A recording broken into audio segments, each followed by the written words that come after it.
Hello everyone. This will be the first instance of a new series called T&Tlog or Tips and Tricks log. Tips and Tricks is like the series our data science people do where they like make videos, do all sorts of helpful stuff. What I'm going to show you was the subject of today's class. As a new series, I'm going to have to set some formats, some expectations. So here I'm going to be using some 3Ps, right? So this will be Paint, which you see right here, Python in the Jupyter Notebook, and a PowerPoint. This will depend on whether I have a PowerPoint. Today I do.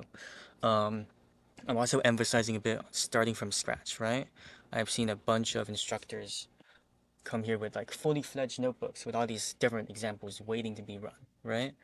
Um, I want to keep it different in that I'm going to show you all that I type in, mainly because the mere act of having things already prepared might gloss over some issues a student might have, right? Then I want to use lots of analogies, explanatory tools to really like dig in to what this means on an intuitive level. So I don't really care about you merely knowing this stuff. I plan to really have you think about what it means, the broader picture, that sort of a thing, right? Lastly, I'm gonna need to put chapters on this video, so that if you only need help on a specific section, I can just like point you there via the chapters. You don't have to watch the whole like hour-long thing. Okay, goals. What do I plan to do right now? I plan to clarify or like clean up what was said in class. It was, in my opinion, a bit of a hodgepodge. I was going on the fly. I think um, it was all very messy. We could have done better, I think. Along with that, I want to reinforce what was being taught, um, mainly through the analogies and explanatory tools. And finally, I want to give you guys a structure for coding, not only for the permutation test, but also for like coding in general. How should you approach it? What's your general strategy during coding, right? Because I feel like that was never really fully defined. Permutation test is the subject of today's video. Okay, so context within the course. So for labs 0 and 2, it was mainly coding in terms of like arithmetic, basic functions, that sort of thing. It's very much coder's first steps, right? Then labs 3 and 4, we started to get introduced to data. So we're using code to know things about data. This is trivial things about data. It's like beginner's guide to data, right? You're using code to get like some singular detail about a specific part of a data set. Now, Lab 5 and onwards, we're dealing with statistics, which is mainly the whole data set. We're looking at really big picture now. That means we're getting to conclusions and we're getting to questions that deal not really with specific parts of the data set that you can see, but mainly overall trends that might be invisible to you if you are only focusing on a little bit. So that is the general trajectory. That being said, what this means is that we will not be as code oriented as we were in the first half of the semester, right? From here on, we generally expect that you have mastered the code and all the functions and methods from labs 0 to 5. That doesn't mean we're going to neglect you guys altogether. It mainly means that in class time will mainly be spent on data, whereas you're going to have to be relying on videos like these in order to really brush up on your coding skills. All right? Okay, so now, given that permutation test is your first real introduction to statistical tests, I might as well give you guys a brief introduction of statistics. Statistics is mainly the study of data. It concerns, all parts of data, as you see here, but the part we're focusing on is mainly about analysis. We are going to be using tests to know the behavior of a data set intuitively. And that means all sorts of things, as you'll see. I don't want to get too specific, but you'll see. It's mainly about analysis. That's the thing. Permutation test will be the focus of today. We don't really focus on it on our labs. It's mainly there as a brief introduction to statistics. It is one of the simplest tests after all. And the main thing we want you guys to take away is to know how this test works. Because number one, it functions in the know-how of a lot of other statistical tests. Like a lot of other statistical tests will also have a test statistic that will also have null and alternative hypotheses. This will be very common among statistical tests, right? And also the idea of simulations of random chance, incorporation of randomness is also a major factor in statistical tests. So given that this is the simplest statistical test we're going to give you, it's very critical that you know the role of these in this test so you can be prepared for some of the more complex stuff later down the line. All right? Okay. The permutation test mainly looks to answer the question of correlation. If you were to move one variable, the other variable would exhibit a movement. It doesn't have to be in the same direction, but like the movement of one variable leads to a movement of another, right? So as a small example, I can look at data for the temperature in this area, right? And I can also look at the rate of drowning in this area. And I see that like as temperatures rise, drowning rates rise, right? And why is that? Because hotter weather causes more people to go to the pool, and more people in the pool means more likelihood of drowning. So we can say that like since a rise in temperature led to a rise in drowning rates, we can say that the two variables are correlated, right? That says nothing about like causation, right? I said that like higher temperatures cause drowning rates to happen, but that I know it's intuitive here, but it might not be intuitive later on. You'll just have to go off of the correlation aspect, right? This doesn't say anything about whether A caused B or whether B caused A, right? That's something for later. Okay, so first step, we have to define our data set and our variables, right? This is mainly, this might be review. It's generally looking at how tables are structured, how they're formatted, especially in regards to data, right? So I'm gonna type in my code here. Import all. Okay, it's just me importing stuff, and now farmers markets. I'm gonna bring in a table. This should be familiar stuff to you guys because this was back in lab 3.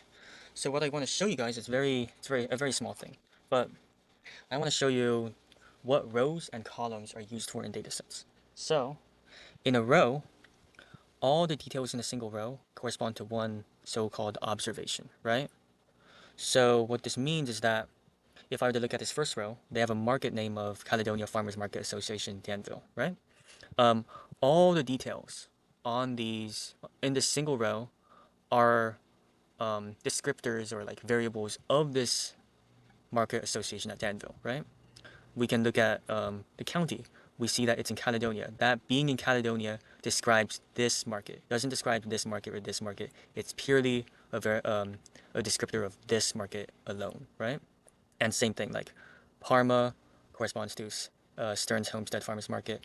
It's just all the details in a single row applied to the same observation. Here, the observations are farmers markets. Um, in our simulation, each row corresponds to a student, right? So in class, what we had people do is we had people spread out across the room. So we split the classroom into equal halves, right? If you were on the window side, you got a W. If you're on the door side, you got a D. And every person in the classroom would think of any number between 1 to 100, and they would write it down, and this is what you see here. So this is just a sample. This isn't the real data we got, but here the first row, someone thought of a 6 and they were on the window side. This is one person. This is someone who's thought of a 55 and they were on the door side. That's another person. So each of these rows are people, and that's important because in this test we're going to be thinking in terms of observations, or in this case people, what we already discussed, table anatomy. So one row corresponds to one observation and all the descriptors that come with it. A column, I should put space here. Column is about all the instances of a single variable. So, for example, the county column contains all the counties of the different farmers markets, right? Um, and we will, so yeah, we will be looking at the rows. Types of variables. There are two types of variables, quantitative or qualitative or categorical. You might know these words from other contexts, like a quantitative descriptor or qualitative descriptor or something like that, right?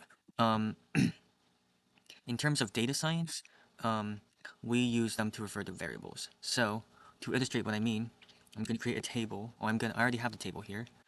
I'm going to filter this table So dot select, and I'm gonna select X, Y, maybe something like cheese. I like cheese. Right. So in these columns are examples of both quantitative and qualitative variables. So you can see here, um, all these columns pretty much look the same, right? It's just what's inside them that's different. So for X and Y, what you have are numbers, right? And that's pretty much the go-to for any quantitative variable, is that it's made of numbers, and more specifically, these numbers exist on a sort of spectrum, right? So if we can imagine like a number line, like say it is from 0 to 100, right? For quantitative, quantitative variable, it can have any number in between, right? So like 50 or 25 or 75 or like even like 65 or like any number, not just multiples of 5, but like any number. This is a continuous spectrum, and there are nuances to that, right? Um, a totally continuous variable can have any number between here. It's not limited in like what numbers it can or can't have, whereas another type of quantitative variable called a discrete variable has limits on what it can or cannot be. So for example, let's draw a playing card. Playing card values are a good example, right? This is an ace, right?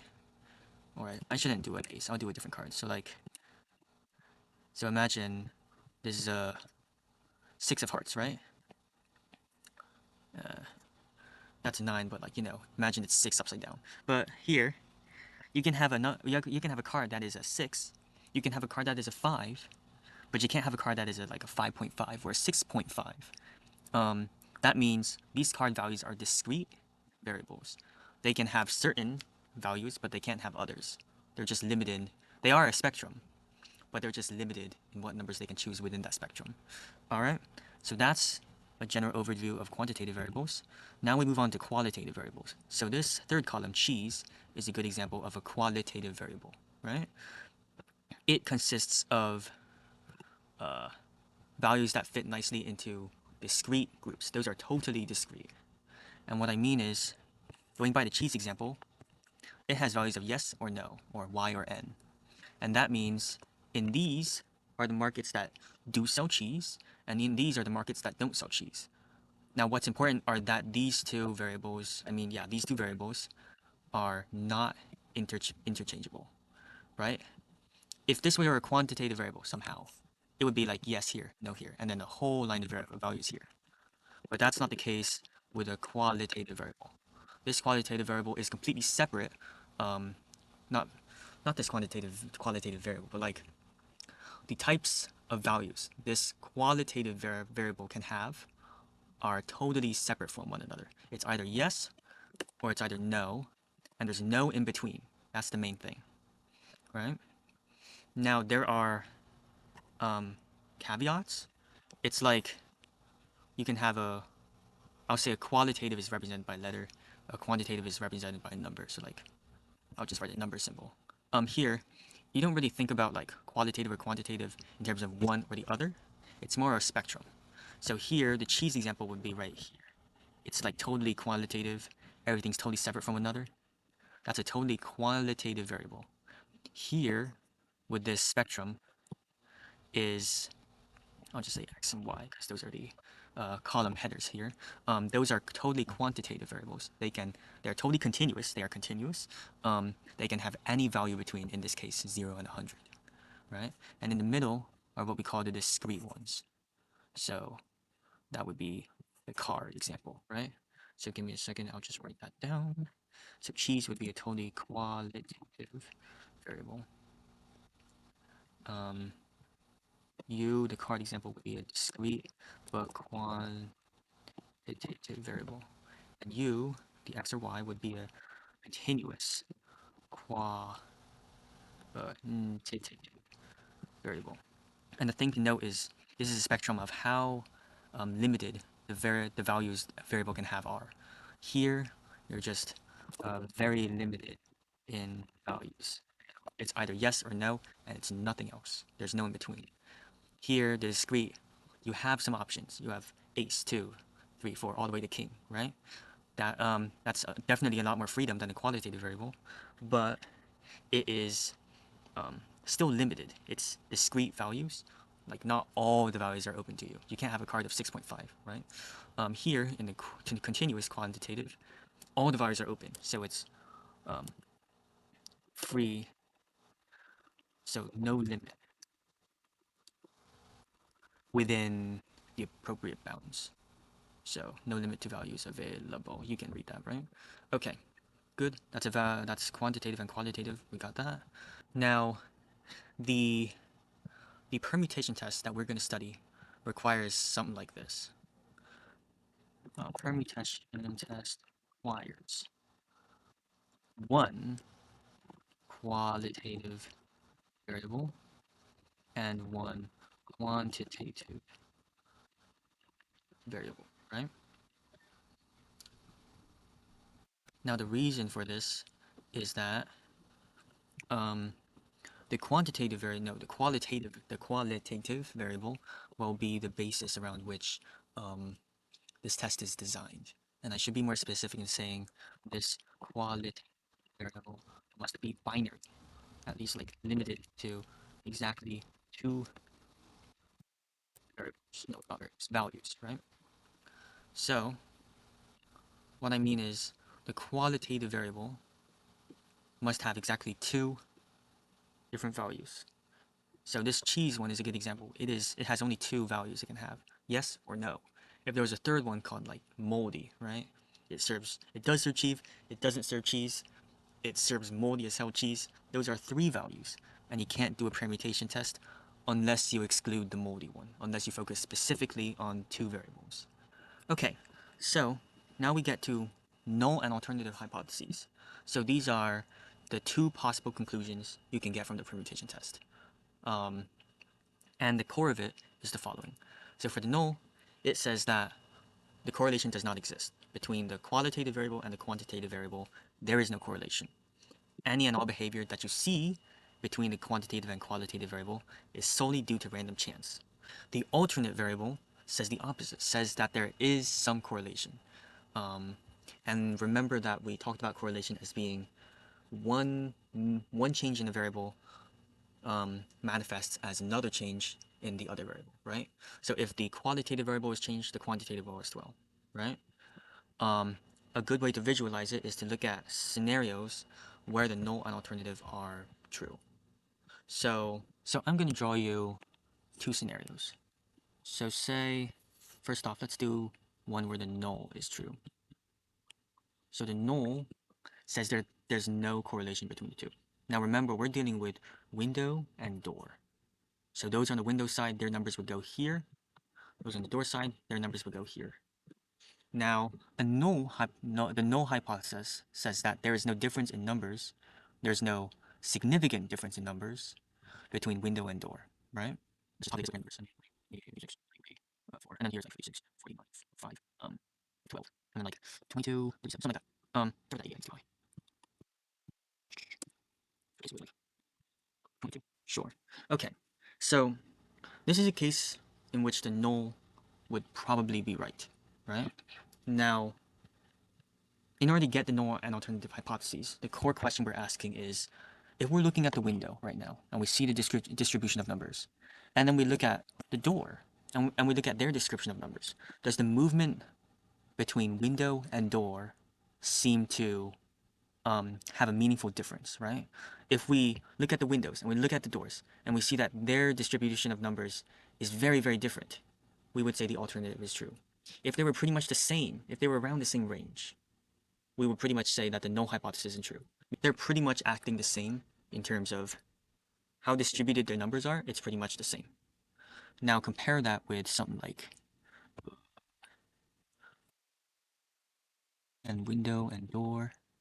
And now let's go wild with this. 13, 22, 6, 18, 20. And then here I'm going to do with 30 large numbers. 56, 68, 77. No, not 4. 59, 61. So now we have a group of really small numbers. We have a group of really big numbers, right? And I'll just specify that this is something where the alternate is true. So here,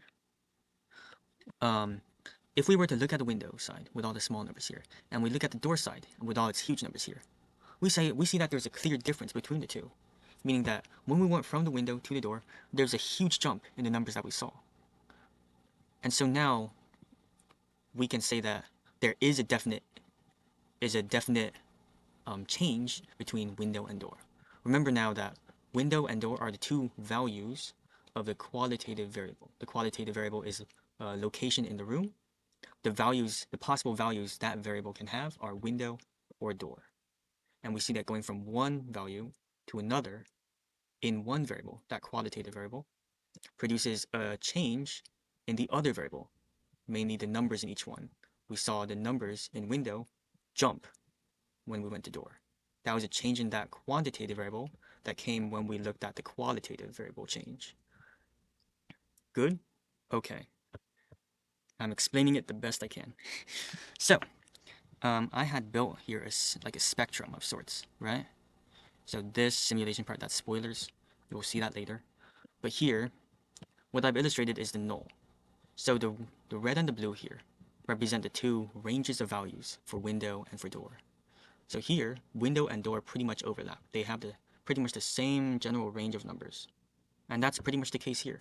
Both of them have like low teens, high teens, some single digits, something up to like the 50s or something. They all pretty much have the same distribution of numbers. And that would be somewhere here. That means that the two sets are pretty much indistinguishable from one another, and that there is no difference between window and door, and we just say the null is true. Now the alternate would be a representation of this bit. At least this example that I've drawn would be a representation of this bit. Here, what I'm saying is that the window and door have such different distributions that they are completely separate. That means that whatever value we pick in window, we can be certain it will be smaller than whatever value we pick in door. And that's the case here. Now we say that the two values, window and door, their sets, their respective values, the numbers in each circle, are completely different. There's a definite correlation, and that the alternate is true, right? These are the two extremes. Here you have null, where the sets pretty much overlap. Here you have alternate, where the sets are completely, separate. But here in the middle, in these, that's our trouble spot, meaning that the sets do have some overlap, but we don't know if that overlap is significant enough for us to err towards the null or towards the alternate, right? So for this middle one right here, I'll just fill in that part black, right? We're concerned about this black part because at the same time, it is overlap, meaning that if there is significant overlap, if this black thing is large enough, now this overlap is an issue because the null had a bunch of overlap. And if this black region is large enough, then it could be a null case where we can't be certain that moving from window to door necessarily produces a definite change in values. Maybe there's like just a little bit of change between the two sets. It's just that the significant overlap here would make that not significant. That there is a good chance that moving from window to door would give us around the same distribution. However, there are significant parts that are not in overlap. I'll just put that in green. And this green part would push it in favor of the alternate hypothesis, meaning that if there is significant parts in either set that do not overlap, then we can say that the two sets are different enough that their sets are different enough that we can reasonably be sure that moving from window to door would get us different values. Right? So there's a conflict between the null and alternate hypotheses. And this conflict is what the p-test is trying to resolve. Right? I'm going to create my own random data set. Just imagine this was your data set, right? See, we have like 100 randomly generated numbers. And to go along with that, I have Asian, which is np.random.choice, np, just window and door. And 100 times. And so that. So here we got 100 random numbers, 100 random locations, right?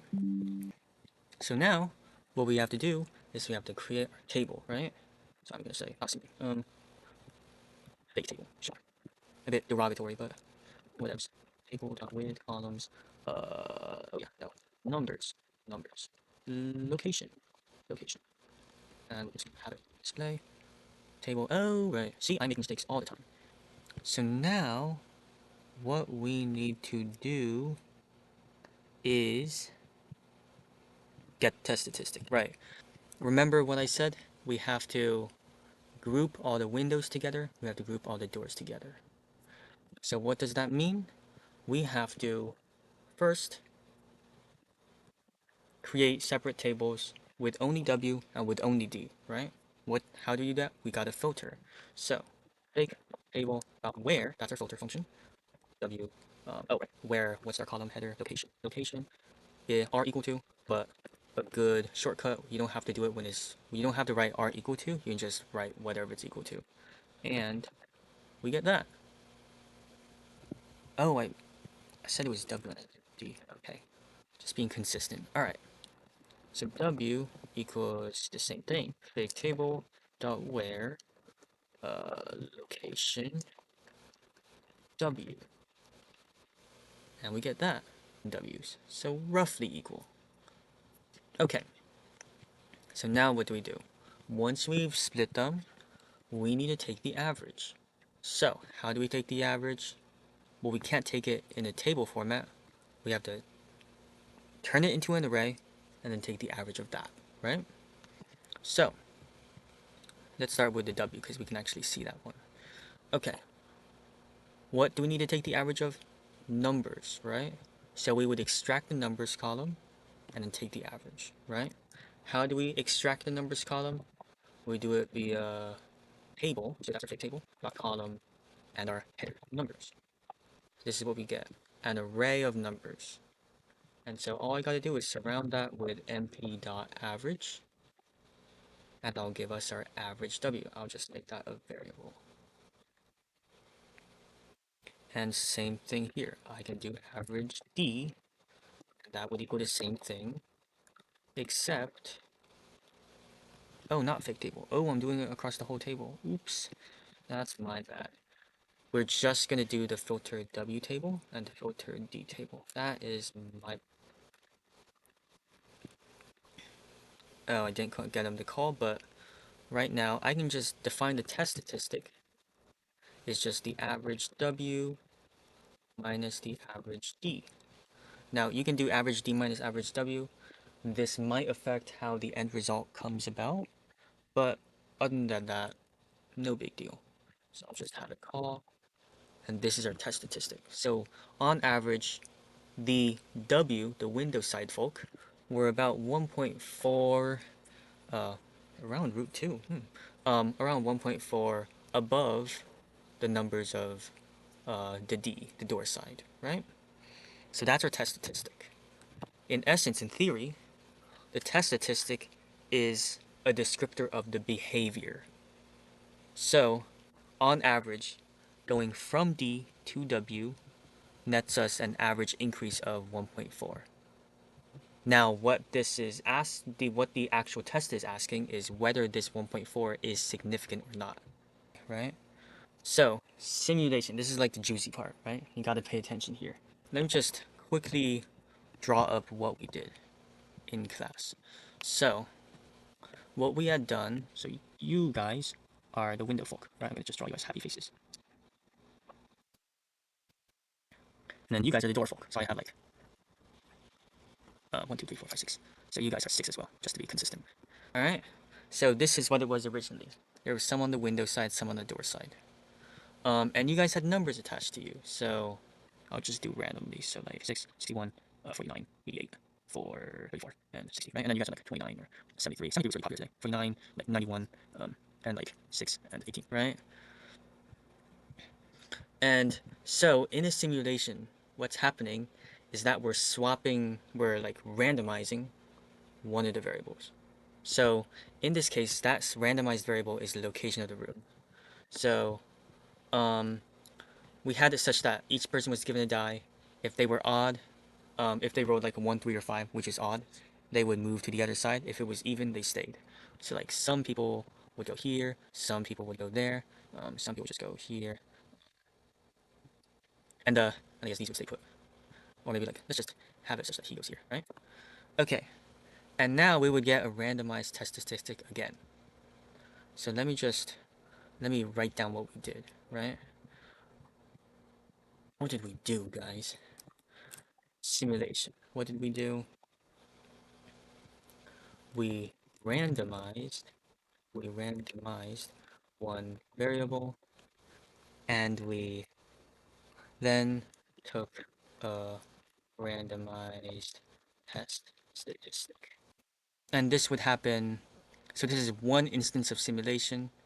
For a second one, we would do it again. Right? Note that um, although there's still a dividing line between uh, window and door, we're treating everyone here as though they were still windows, everyone here as though they were still doors. So the randomized test statistic would still be in terms of like the uh, the quote unquote windows and the quote unquote doors. They're not exactly windows and doors because everyone's scrambled now, right? Now let's translate that to code, right? So what did we do? We randomized one variable, we took a randomized test statistic. Now this is the approach, this is where I talk about the approach to coding, right? Um, the approach to coding is really like it's one of the most crucial things ever because this whole course is kind of about coding. So if you don't know how to approach coding, it's going to be very hard to actually like be able to do code comfortably, right? So my big tip about coding is that you need to code with a goal in mind and to know what your steps are, right? So, for example, if I wanted to hang a picture up on the wall, what should I do? Well, I need a hammer, I need a nail, I need like a picture frame maybe, and like whatever I want to hang up on the wall, right? And then what do? I gotta do. I gotta hammer the nail into the wall, and then I gotta hang the frame onto the wall. Those are all discrete steps, and you can think of those as like each like one function that you have to do that all add up to what you're trying to do, right? So, what's my overall goal? It is to do, it is, let's do one simulation. Do one simulation. What are my steps? Well, first I got to randomize one variable, and then I got to get a randomized test statistic, right?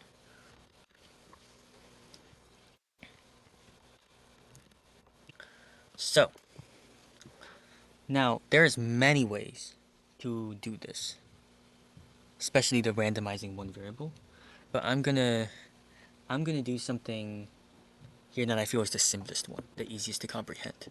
And to do that, I have to do another analogy. So this one I call the jar analogy. I'm gonna I'm gonna put that there. Jar. Jar analogy. So imagine we have a jar. And imagine we took all these heads and we put them in the jar.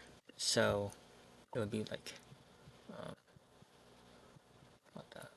So like imagine like these are all each ball is like either a window or a door, right? This is the overall data set. The overall data set exists as like a bunch of windows and a bunch of doors, right? That's how it exists.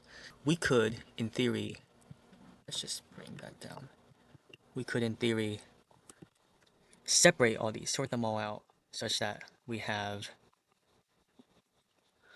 a separate little cup of all the, how many windows are there? 1, 2, 3, 4, 5, 6, 7, 8. 1, 2, 3, 4, 5, 6, 7, 8. So there's 8 windows here, and there's 1, 2, 3, 4, 5, 6, 7, 8, 9, 10. 10 doors. 1, 2, 3, 4, 6, 7, 8, 9, 10. It's a bit overflowing here. But yeah, we could have had like separate cups of like windows and doors, and then we just like both like dump them in here, and then like dump them in here, right? So it's all just randomized here, and then we use those same cups to just go in and then scoop out a bit, right?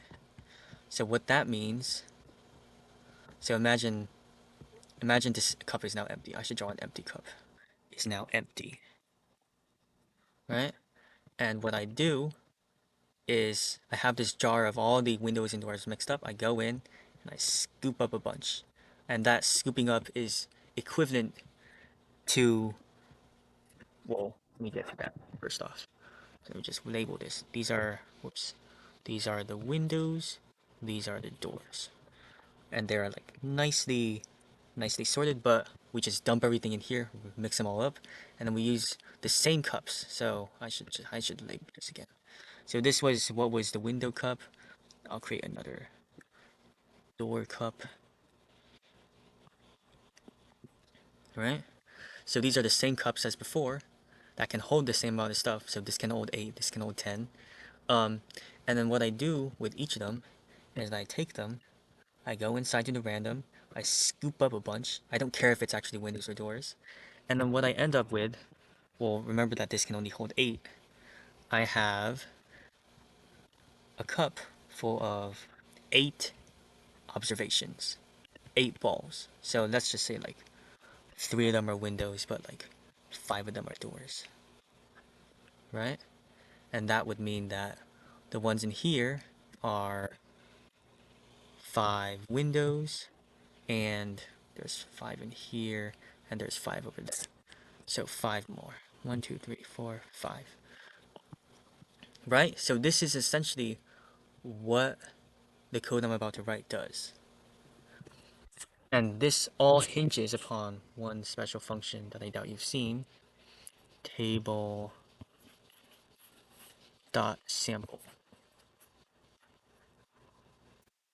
Numrows.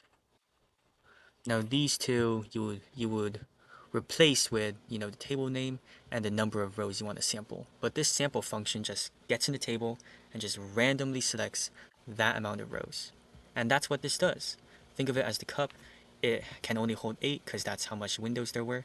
It goes and it scoops up 8 data points regardless of whether they're windows or doors, right? So what this means, we have our, we're going to use the overall data set, remember?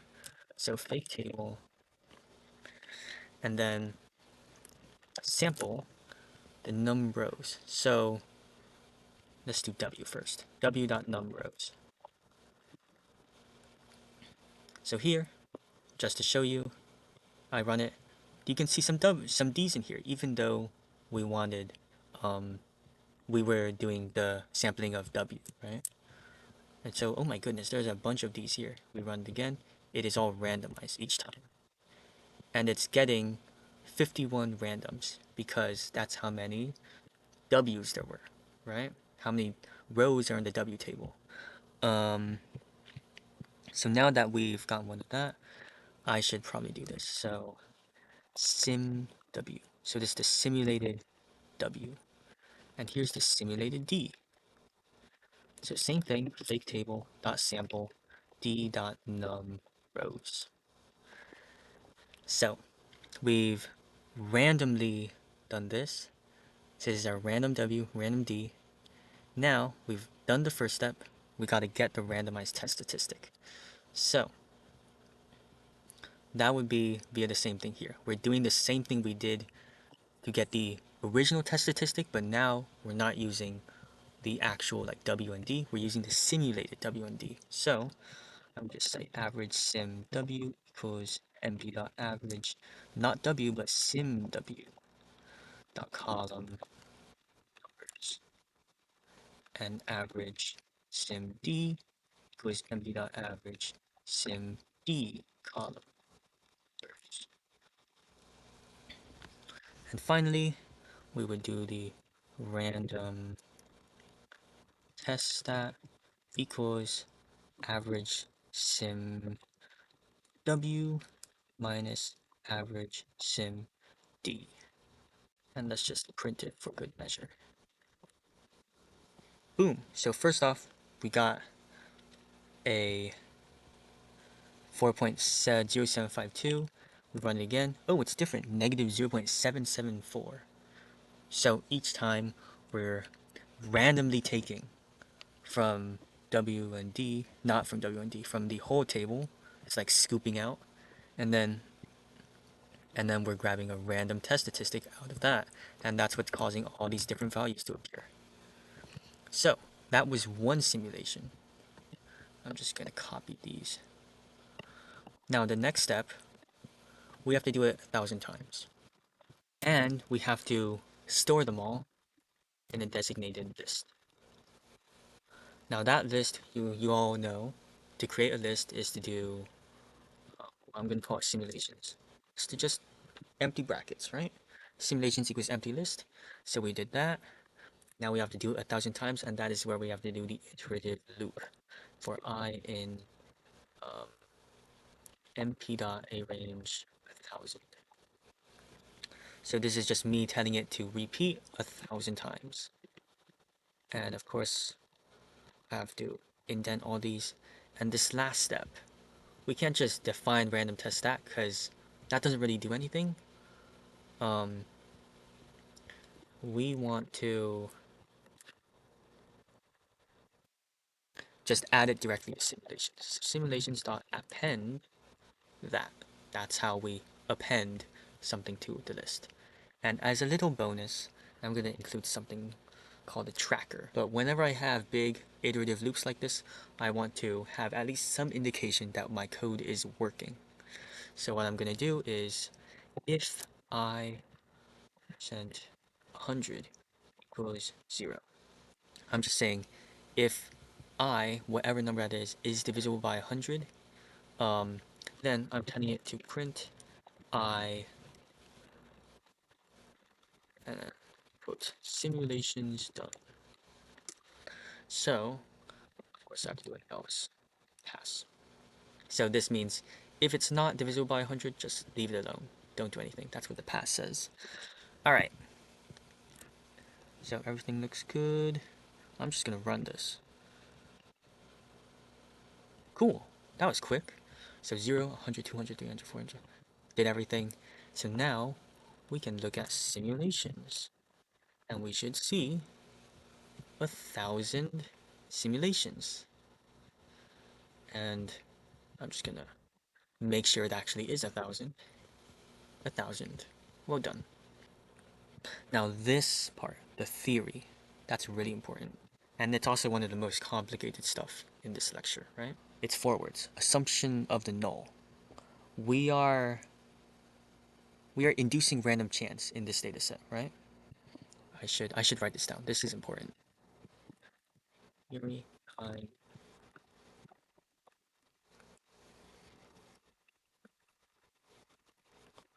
induces randomness in data.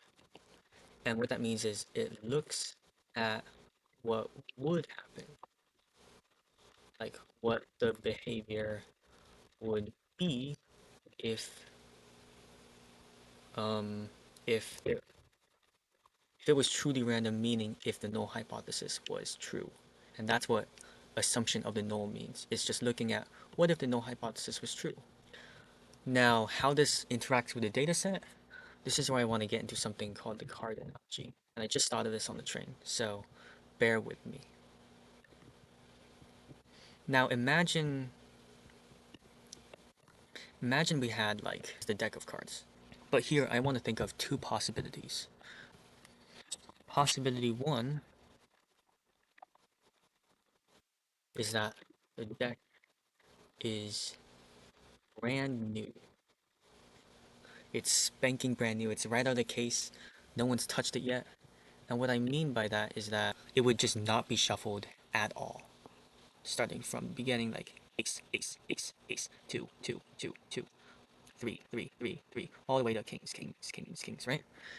And now we have a second possibility is that the deck is shuffled. It's been well used. They've been done it millions of times, and the order is just completely random. And so a simulation would be, in essence, a shuffling of the deck. You can think of it that way.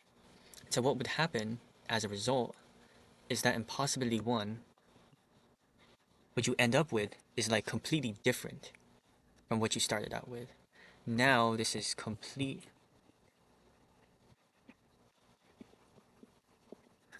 random, whereas here it was completely not random, right? So in the simulation, the behavior would be completely different from what you started with, which is the actual data set. Let me just say that this is the actual data set right here. Whatever pile of cards you started with, and then here, once you shuffled it, it would be a representation of the simulation. So now actual data set and simulation are completely different because here it was not shuffled, here it is shuffled. And so the behavior is like way out of whack. Here, in the other scenario, you have another completely random deck. But here, there is no difference in behavior between them. This was completely random, this is completely random, right? So now, the shuffling and the randomness, like the actual data set and the simulation are completely the same. And so what this means is that you've got two different outcomes, right? So now I can summarize possibility one as the following: actual differ significantly. And remember, simulation is representing the null hypothesis. So saying that the actual data set differs from that significantly means that it is not random chance and that the alternate hypothesis is true.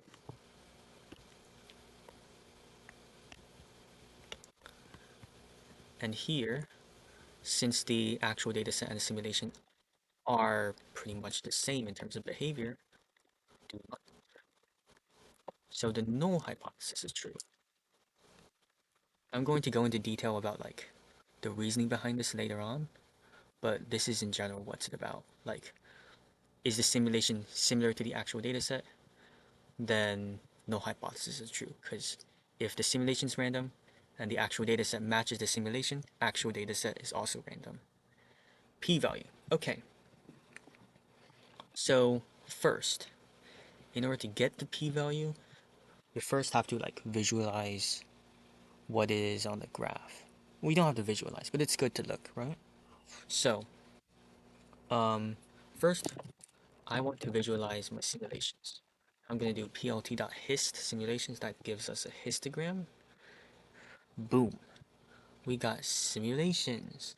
I'll increase the bin size. Bin is equals 40. You'll see that as the simulations form like what's called a bell curve, and it's centered around 0, right? So that means like random chance means both sides are equal. So like one side minus another side will be pretty much equal to 0, right? That's basically like how it is. Now I can add to this PLT after what is it? Test stat 0 color equals blue.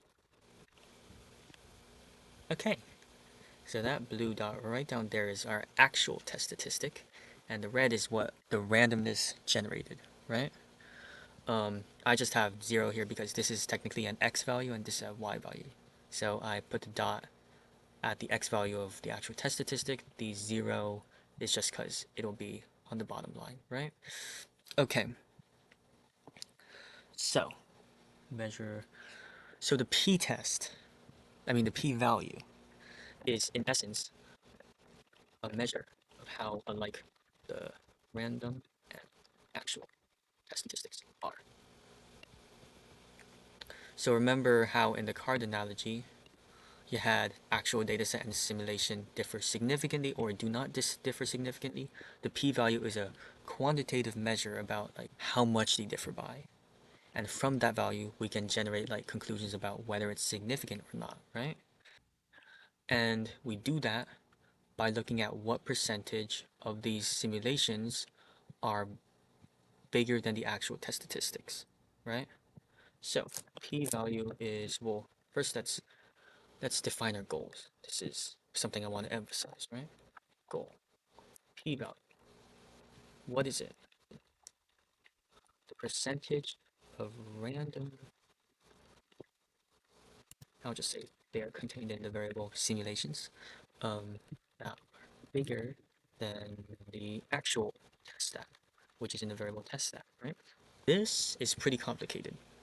your steps for this would be to, so simulations are an array, test stat is a single value. So when you try to compare them, um, compare the array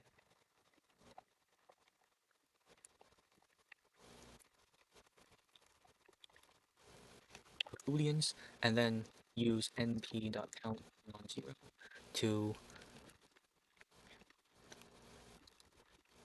the true boolean values, and then we express that as a percentage of the whole. Does everyone understand what we're trying to do? Probably not. Okay, we'll do it step by step then. So, first step, compare the array of simulations with test statistic, right? Simulations greater than or equal to, not greater than or equal to, we're just asking if it's greater than test stat. And what we get is 1,000 true or falses. So if it's false, that means it wasn't greater. If it's true, that means it was greater, right? So now I've given you the function, which is np.count non-zero. And what it does is that it looks through all this. If it's false, it adds 0 to a counter. It just does nothing. If it's true, it adds 1, right? So here, it gave me 369 trues, right? And finally, express that as a percentage of the whole. I know we did 1,000 simulations, so that would be 0.369. So that means 36.9% of the simulations were greater than our actual test statistic, right? Percentage of the,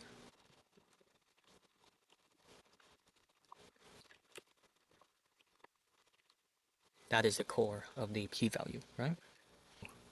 Now, like, it might be pretty unintuitive how the p-value would actually do this. Um, in that case, I have one final analogy, right? And that is the bone analogy. So imagine you're a paleontologist out in the field, and you have just secured yourself a huge femur, right? Now you gotta do the difficult task, oh my battery, of identifying which dinosaur that femur came from, right? And so just for the sake of simplicity, let's say that you did all the other tests. It's all like come down to this. And so of course you go to, the most famous dinosaur in the world, the T-Rex, and you look at prior findings or like data on what typical T-Rex femurs look like, right? And that would give you like 1.23 then. Well, remember, T-Rexes are subject to biological variability, right? Not every single T-Rex has a femur of 1.23, right? Some of them could be children when they had died, so their femur lengths could be around like here-ish, or maybe some of them had like unnaturally large bodies, so they could be like here-ish, right? So what you end up with is not like a single value, but like a whole distribution, right? That's a bad curve. There, right? And so your job is that you got to compare the length of your femur with all these. And remember, this is an analogy, right? So this represents all the random test statistics you got. This represents the actual. And the act of comparing, that's what's the p-value is all about, right? So imagine your femur lands like right here, right? Holy smokes, that's huge. That's like more than double what was previously mentioned in the findings. And you're like, holy moly, it's so out of range. It couldn't possibly be a T-Rex femur, because like the prior findings don't nearly go out that far, right? But if it's here, you're like, wow, that pretty much exactly matches the previous findings. This must be a T-Rex, right? So that's the action of comparing the actual versus random. If it's here versus here, if it's here, length of your femur.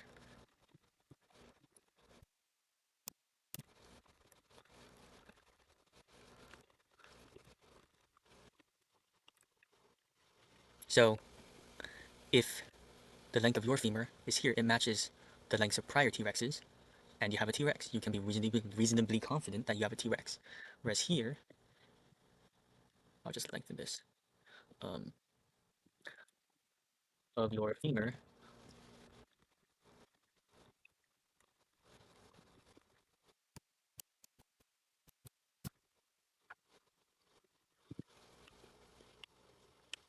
So if it's way out here, the length of femur does not match those of the previous T-Rexes, so you do not have a T-Rex. Now these are the two cases of like here smack dab in the middle, here way outlandish. But the trouble spot is um, right around like here. And that's around like the last like 10% or so, right?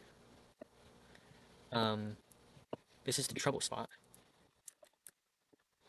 because on one hand, there are um, there are femur lengths that do match yours, but at the same time, so little of the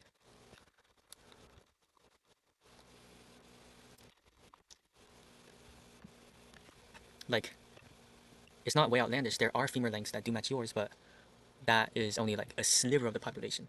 So in theory, those could have been like just deformities, just like strange occurrences, and what you would have is not a T-Rex. Or maybe these are one of the strange deformities, and you just have a T-Rex that is abnormally built, right? So this is the trouble spot, and that's where the p-test comes in, because the p-test, the p-value actually, it puts an arbitrary barrier between and insignificant. I spelled that terribly. Oh, good lord. Insignificance. So it says, okay, any percentage um, below this amount is significant, any percentage above, not significant, right? And usually for the purposes of this course, that's around 5%, right? So if 5% of the random test statistics match the actual, 5% or lower,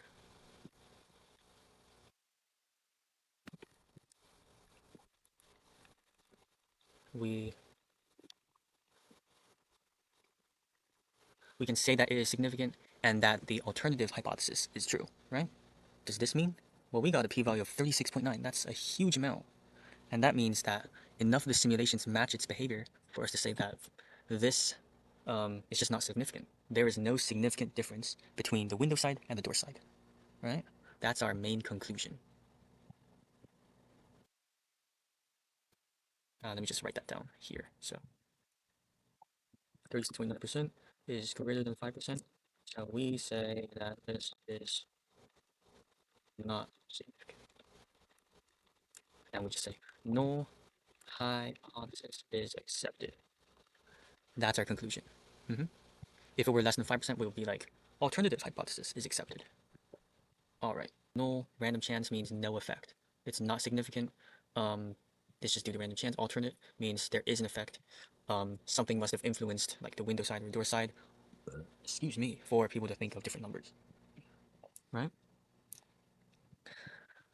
There are a number of additional conclusions you should think of. It's not just blanket like significant versus not significant. There's all sorts of nuances you can put in your conclusions. So first off, imagine like two variables are significant, but like only across a tiny, tiny, tiny margin, like 0.1. Like at that scale, is that sort of thing useful? And the answer might not be yes. Even though it is significant, it's just like we're doing this like to get conclusions that matter to real world applications. So like to getting a difference that is like so small, that's like useless maybe. Kind of like imagine like you've used the p-test to prove that a drug like increases the chances of survival, and then you inspect further and see that like it increased it by 0.1%, like the chances of surviving from like the super scary cancer, and it raised it by 0.1%. That's a tiny, tiny, tiny amount. And you're like, ooh, is all that is like is all that like money used to like develop the drug, or like is that really like worth it given that small increment? Validity. Does this match expected results? Like, um, if, during our summer program, this group had this conclusion that like smoking um, does not cause heart disease. They got a p-value that was more than 5%, and then like some people in the audience were like kind of skeptical of that because like, Like our intuition would have us believe that smoking does lead to heart disease, but now this thing is telling us that it doesn't. So, what should we think about that? And this brings about the idea of assumptions, right? Because here we are always thinking about assumptions because we unknowingly are making them all the time. So one big assumption is that um, only two variables, only they influence each other's behavior, right? Um, in terms of the in-class example, that means like location, only location determines the number that someone would choose, nothing else. And that might not be true. Like a female person might choose a different a number than a male person for some reason, but we haven't considered that because we just assumed that it wasn't actually gonna affect anything, right? That might be wrong, right? Um, we also might assume that a variable might be like the wrong type of variable. And this goes back to the example of the heart disease. The summer group um, treated this as a quantitative variable, even though like 0 means no heart disease, yes means one heart disease. Yeah, and that might not be right. That's assumption that like it's on the fence. Like, does this matter? Does this not matter? We don't know. Further work, and this means like once you've done the test, you can't just like wipe your hands off and go off into the sunset. Like, we do this for real world applications. So if we've proved that like a drug is pretty good, like statistically better at preventing some disease, then we will go ahead and like move further along in the drug making process. Like maybe we're gonna do more clinical trials, maybe do more tests to really solidify that conclusion. Maybe if the validity seems questionable, then we'll repeat the tests a bit to see if further further trials actually get the same result. That sort of thing. Like given the result that you get, what would you do next? That's the main thing. All right. Applications. I already talked about drug development. We've got experimental versus control. So control doesn't get the new drug, experimental does, and we see the effects between the two. That is a something where you can use the permutation test. You also see in a bunch of these like hearsay stuff or maybe like articles around the world that say like smoking leads to lung cancer or like exercise leads to um, uh, lesser chance that you'll develop this or that disease. This these types of like correlations are often done using stuff like the permutation test because they look at people with or without lung cancer and they look at like people how long they exercise and so they use those two variables to generate simulations and they do the p-test and all that. That's due to stuff like the p-test that they can say like smoking and lung cancer are correlated, right? But beyond that, there's everyday use for this. Like you can use this wherever. It's one of the most versatile stuff, just being able to say that something and something are correlated, right? For you guys gamers, now I have your attention. Does doing this doing this little thing, or maybe one of those like gaming rituals, like imagine like maybe like if you were to do 10 jumping jacks, would you perform better in this game? If you were to like game right after a meal, does this increase or decrease your accuracy? Something like that. I know it's not really useful in the grand scheme of things, but you'd want to know something like that. You want to improve your gaming acumen. Come on. And shopping, travel, these might not be as like niche as gaming, but like they do have like real world applications in that you can make better decisions um, by judging like whether store A's prices are significantly lower than store B. You can make decisions based on that, save yourself some money, right? So for all of these, all you need is a data set, and then you can get actual benefits from this sort of thing, right? Isn't that what you want in life? Benefits? Okay, so that is my lecture on the permutation test, and this is pretty much the end of the first T&T log.